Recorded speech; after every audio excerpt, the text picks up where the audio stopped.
여러분은 스스로를 얼마나 잘 알고 계시나요? 우리가 아침에 일어나 어떤 옷을 입을지 고민하고, 출근길에 커피를 주문하고, 누군가의 말 한마디에 문득 불쾌해지는 그 순간들.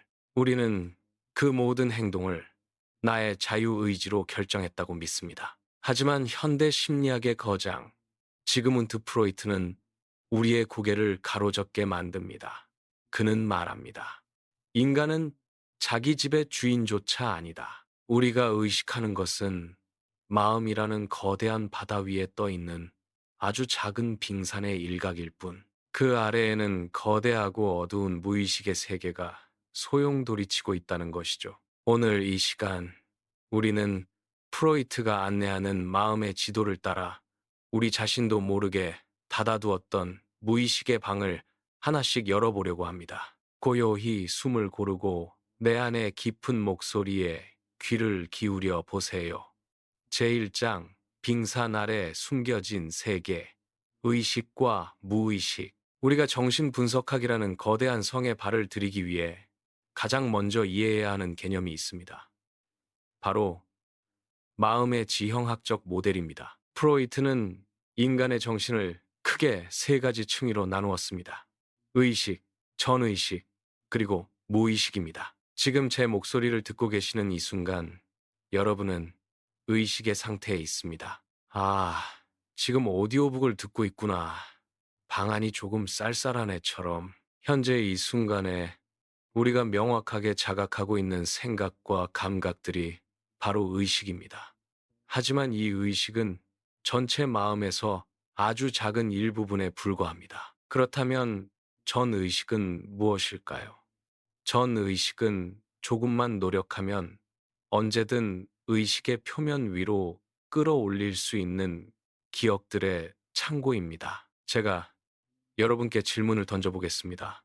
어제 점심에 무엇을 드셨나요?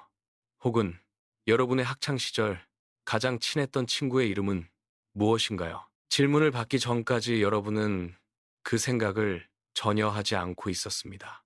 하지만 질문을 받는 순간 기억의 저편에서 그 정보들이 슥 떠올랐을 겁니다. 그 정보들이 슥 이처럼 주의를 기울이면 쉽게 알아차릴 수 있는 마음의 영역. 그것이 바로 전의식입니다. 진짜 주인공은 가장 깊은 곳에 있습니다. 바로 무의식입니다. 프로이트는 인간의 마음을 빙산에 비유했습니다. 바다 위에 떠 있는 작은 얼음 조각이 의식이라면 바다 수면 아래에 가라앉아 있는 거대한 얼음 덩어리가 바로 무의식입니다. 이곳은 우리가 스스로 인지할 수 없는 암흑의 공간입니다. 사사로운 소망들, 도덕적으로 용납되지 않는 성적 충동, 끔찍한 공격성, 그리고 어린 시절 입었던 깊은 마음의 상처와 트라우마들이 이 무의식이라는 깊은 감옥에 갇혀 있습니다. 그런데 재미있는 점은 이 무의식에 갇힌 수많은 감정과 기억들이 가만히 죽어 있지 않다는 사실입니다. 그것들은 끊임없이 감옥의 창살을 흔들며 밖으로 나가고 싶어 합니다. 그리고 우리가 방심한 틈을 타 아주 기묘한 방식으로 우리 삶에 신호를 보냅니다. 가장 대표적인 것이 바로 말실수입니다. 중요한 비즈니스 미팅 자리에서 상사의 이름을 부르려다 평소 자기도 모르게 미워하던 사람의 이름을 부른 적이 있나요? 혹은 연인의 이름을 부르려다 전 연인의 이름을 부르는 아찔한 순간은요. 프로이트는 이를 단순한 실수가 아니라고 말합니다. 억압된 무의식의 진짜 본심이 자아의 감시를 피해 튀어나온 일종의 무의식의 누출이라는 것이죠.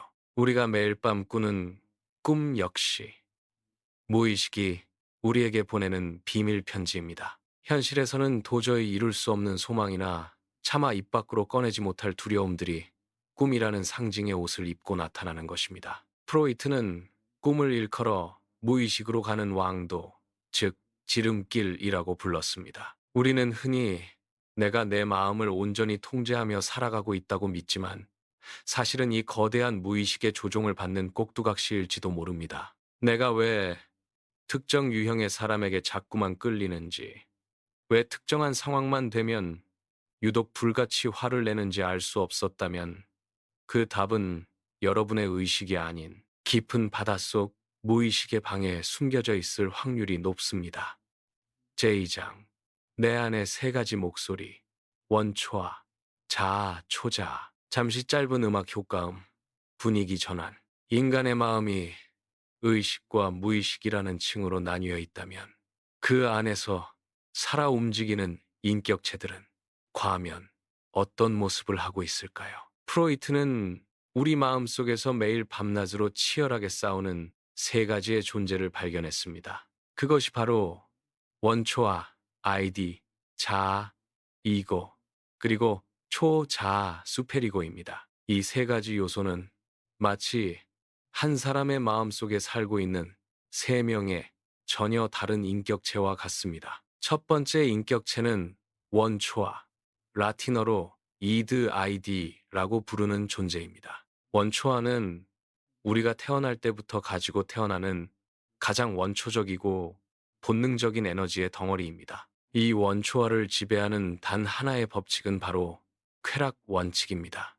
도덕도, 현실도, 나중도 중요하지 않습니다. 오직 지금 당장 배고프면 먹어야 하고, 졸리면 자야 하며, 화가 나면 부수어야 하고, 성적인 욕구가 생기면 즉각적으로 충족해야 합니다. 칭얼대며 당장 장난감을 달라고 울어제끼는 갓난아기의 모습이 바로 원초아의 본질입니다. 두 번째 인격체는 초자아, 즉 슈퍼에고, 수프레고입니다.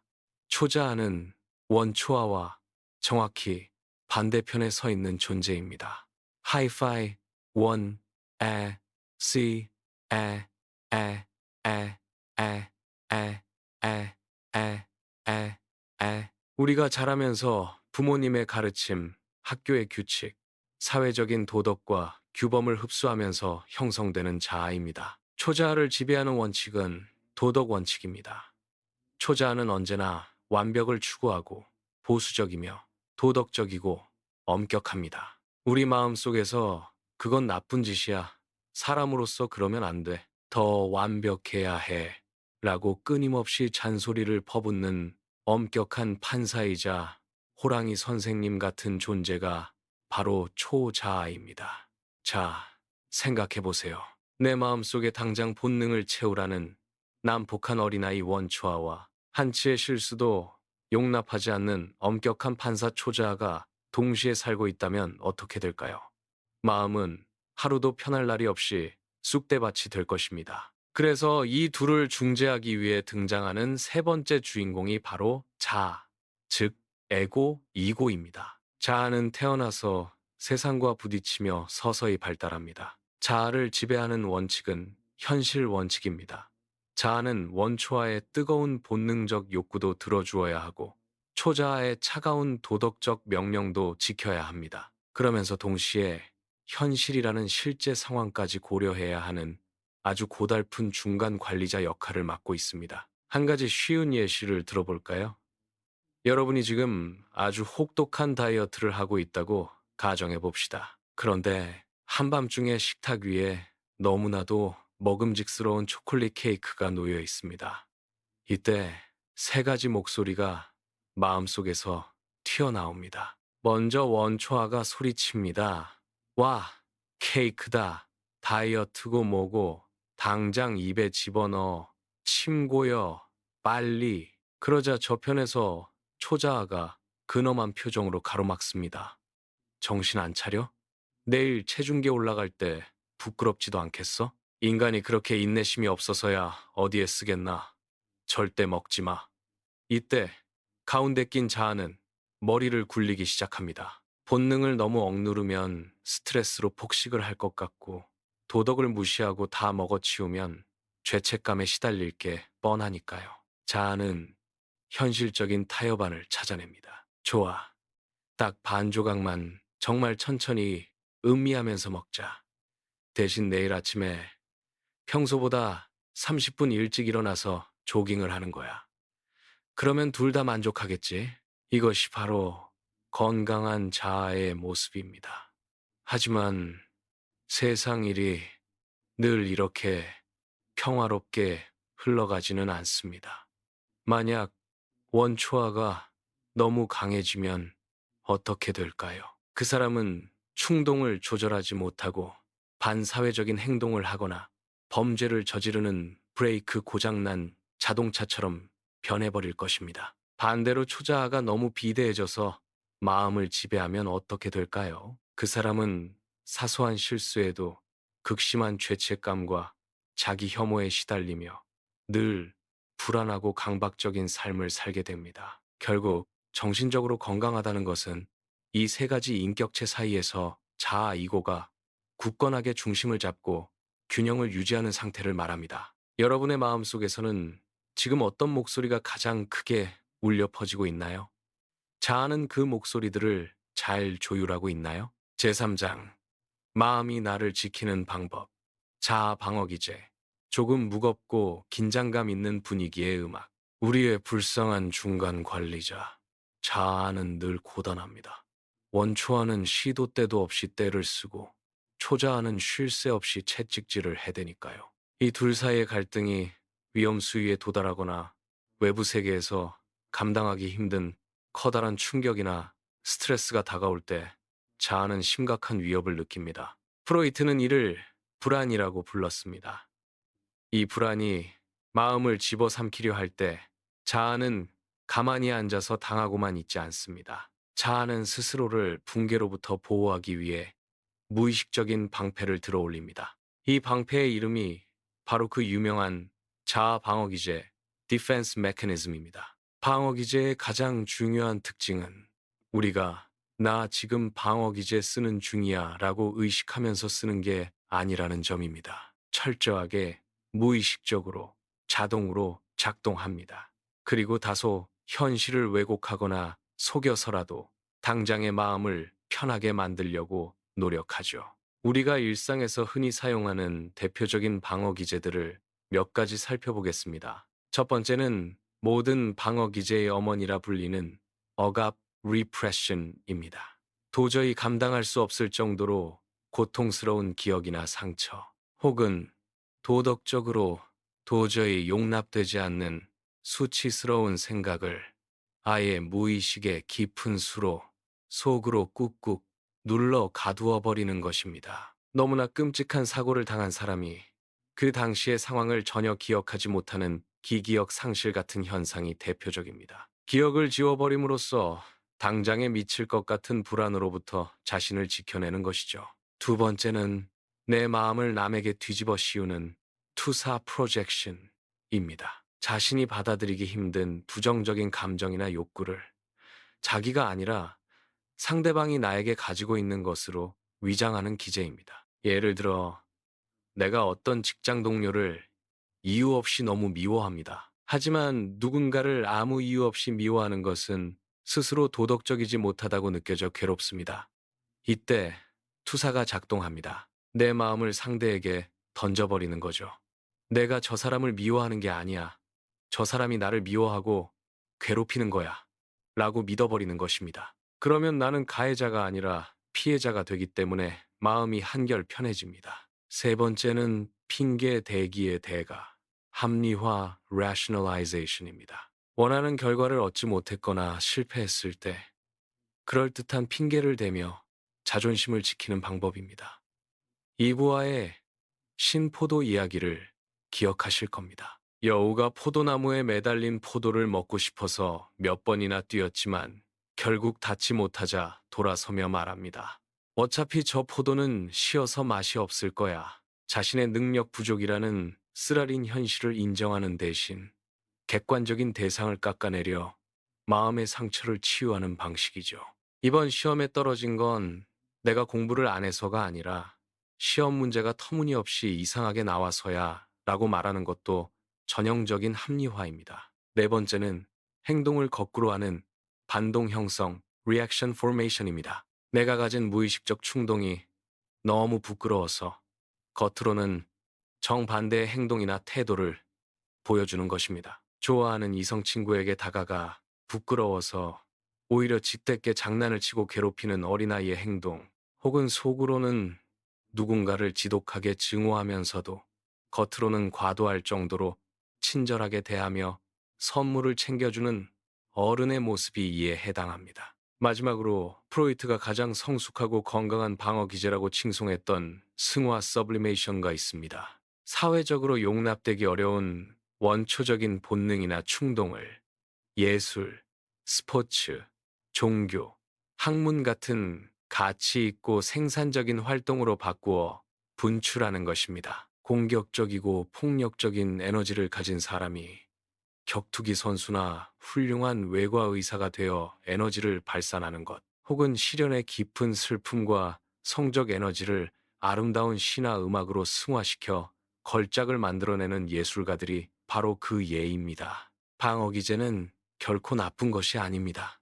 그것은 험난한 세상 속에서 우리의 마음이 깨지지 않도록 도와주는 고마운 에어백 같은 존재입니다. 하지만 에어백이 터진 채로 평생 운전할 수는 없듯이 특정 방어 기제, 특히 합리화나 투사 같은 왜곡된 방어 기제에 너무 의존하며 살아가면 현실을 제대로 보지 못하고 인간관계가 망가지기 쉽습니다. 내가 위기 상황에서 어떤 방패를 주로 꺼내드는지 가만히 관찰해 보는 것.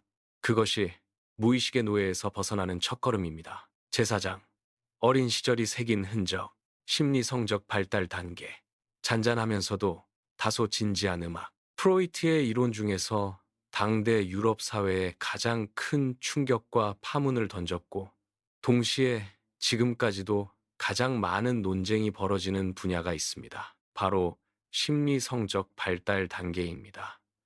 프로이트는 인간의 성격이 성인이 되어서 만들어지는 것이 아니라 만 5세에서 6세 이전의 아주 이른 유년기 경험에 의해 이미 뼈대가 완성된다고 보았습니다. 그리고 그는 인간에게는 태어날 때부터 삶을 지탱하는 본능적인 성적 에너지인 리비도가 있다고 주장했습니다. 이 리비도가 나이에 따라 신체의 어느 부위에 집중되느냐에 따라 인간의 성격 발달을 5단계로 나누었습니다. 첫 번째 단계는 태어나서부터 만 1세까지의 구강기 오럴 스테이지입니다.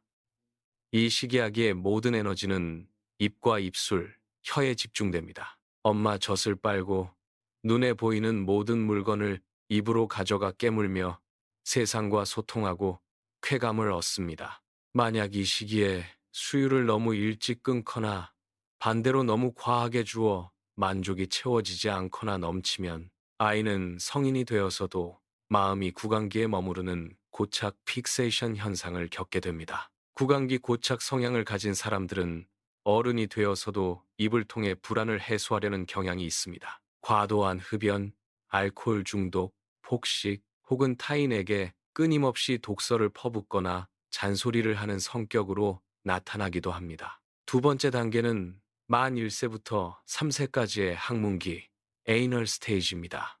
이제 리비도의 중심은 대소변을 조절하는 항문 주변으로 이동합니다. 이 시기 아이들은 인생 최초로 사회적 규칙이라는 거대한 벽을 만나게 되는데 그것이 바로 배변 훈련입니다. 내 마음대로 싸고 싶을 때 싸는 게 아니라 정해진 시간과 장소에서 배설을 참아내고 조절하는 능력을 배우는 것이죠. 만약 부모가 너무 엄격하고 청결을 강요하며 배변 훈련을 시키면 아이는 똥을 누지 않고 꾹 참아버리는 성향을 가지게 됩니다. 이는 성인이 되어 무엇이든 움켜쥐고 내놓지 않으려는 인색함, 지나치게 깔끔을 떠는 결벽증, 규칙에 집착하는 강박적인 성격으로 이어질 수 있습니다. 반대로 너무 방임하면 무질서하고 낭비벽이 심한 성격이 되기도 합니다. 세 번째 단계는 만 3세부터 6세까지의 남근기 팔릭 스테이지입니다.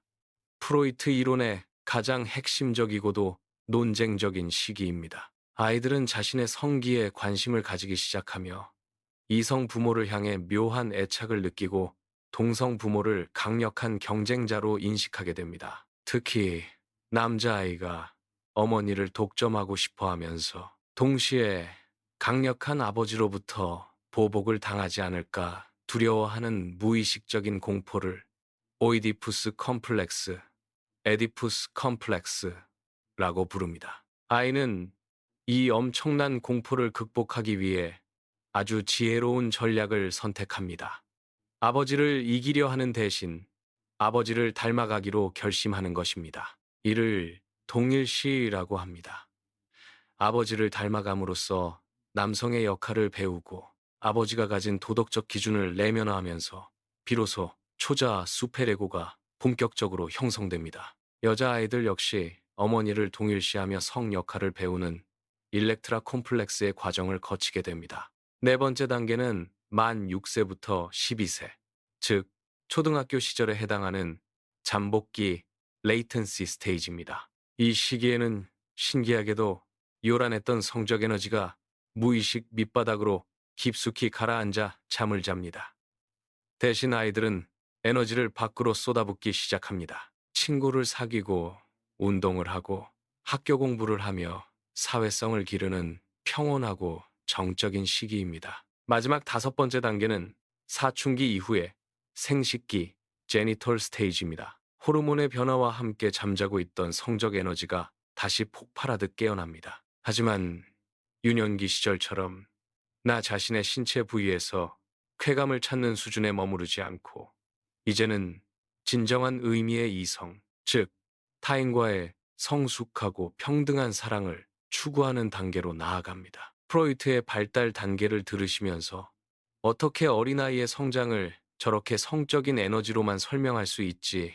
라며 거부감이 드신 분도 계실 겁니다. 칼 융이나 알프레드, 아들러 같은 프로이트의 위대한 제자들 역시 이 부분에서 스승과 크게 대립하고 결국 결별을 선언하기도 했습니다. 하지만 프로이트가 우리에게 남긴 진정한 메시지는 성인이 된 우리의 성격 결함이나 마음의 병이 결코 우연히 생긴 것이 아니라는 점입니다. 우리가 기억조차 하지 못하는 머나먼 유년 시절 부모와의 관계 속에서 채워지지 못했던 갈망과 좌절의 상처가 지금 내 성격의 무늬를 만들었다는 통찰. 그것이 바로 심리 성적 발달 단계가 주는 진정한 의미입니다.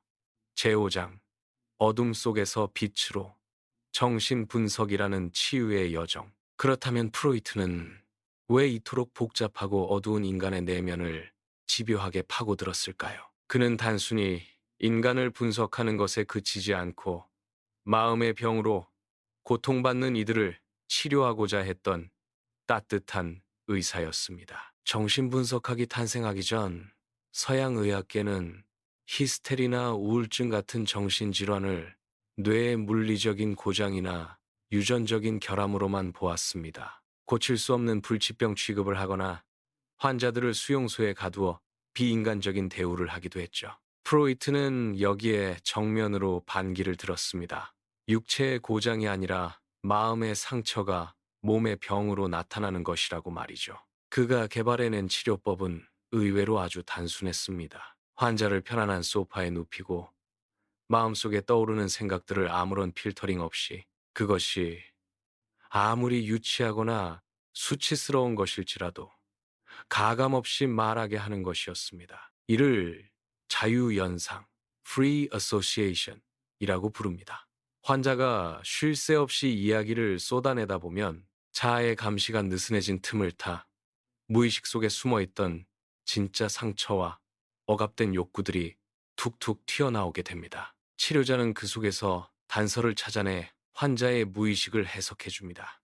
프로이트가 발견한 치유의 핵심은 바로 의식화입니다. 무의식의 어둠 속에 갇혀서 나를 뒤흔들던 괴물을 의식이라는 밝은 햇빛 아래로 끌고 나오는 것이죠. 비유를 해볼까요?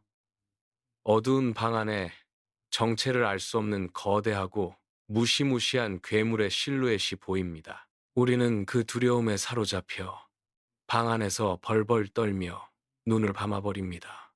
이것이 정신적인 질환이자 불안입니다. 그런데 정신분석가는 환자의 손을 잡고 조심스럽게 다가가 방의 전등 스위치를 뗍니다. 환하게 불이 켜진 방 안을 보니 괴물인 줄 알았던 형체는 사실 오랜 세월 방치되어 먼지가 쌓인 낡은 외투와 가방 더미였습니다. 정체를 알고 나니 더 이상 두렵지 않습니다. 그저 방을 청소하면 될 일이죠. 무의식을 의식화한다는 것은 바로 이런 과정입니다. 그리고 이런 과정입니다. 그저 내가 왜 그렇게 불안해했는지, 내가 왜 그토록 특정 상황에 발작적으로 반응했는지, 그 원인을 무의식의 방에서 찾아내 명확하게 인지하는 순간, 그 상처는 더 이상 무의식 뒤편에서 우리를 조종하는 힘을 잃어버리게 됩니다. 프로이트는 인간의 정신적 건강을 정의하면서 거창한 행복을 말하지 않았습니다. 그는 정신분석의 목표가 인간을 마비시키는 신경증적인 고통을 삶에서 마땅히 겪어야 할 평범한 불행으로 바꾸는 것이라고 했습니다. 삶의 고통을 완전히 없앨 수는 없지만 적어도 내 마음이 왜 아픈지 알고 그것을 스스로 다스릴 수 있는 힘을 길러주는 것. 그것이 프로이트가 환자들에게 선물하고 싶었던 치유였습니다. 에필로그, 잔잔한 아우트로 음악이 흐르기 시작한다. 오늘 우리는 지그문트 프로이트라는 위대한 탐험가가 개척한 마음의 대륙을 함께 여행했습니다. 빙산처럼 깊고 넓은 무의식의 세계, 그 속에서 부딪히는 원초아와 자아, 초자아의 삼중주, 우리를 보호해주던 방어 기제의 방패들, 그리고 어린 시절의 흔적이 남아있는 발달 단계까지. 물론 100년이 지난 지금의 관점에서 보면 프로이트의 이론 중에는 과학적으로 증명되지 않았거나 과도하다고 느껴지는 부분들도 분명 존재합니다. 하지만 그가 인간에게 무의식이라는 광활한 우주가 존재한다는 것을 세상에 알린 이후 인류는 비로소 자신을 진정으로 깊게 들여다볼 수 있는 거울을 가지게 되었습니다. 우리는 모두 마음속에 저마다의 어두운 방을 하나씩 가지고 살아갑니다. 그 방을 들여다보는 것은 때로 부끄럽고 고통스러우며 뒷걸음질 치고 싶어지는 일일지도 모릅니다. 하지만 내 안에 상처받은 무의식을 외면하지 않고 따뜻하게 마주할 때 우리는 비로소 내 삶의 진짜 주인으로 우뚝 설 수 있을 것입니다. 오늘 밤에는 여러분의 마음속 자아에게 고생했다는 따뜻한 위로의 말을 건네보는 건 어떨까요? 지금까지 프로이트의 정신분석학 이야기였습니다. 경청해 주셔서 감사합니다.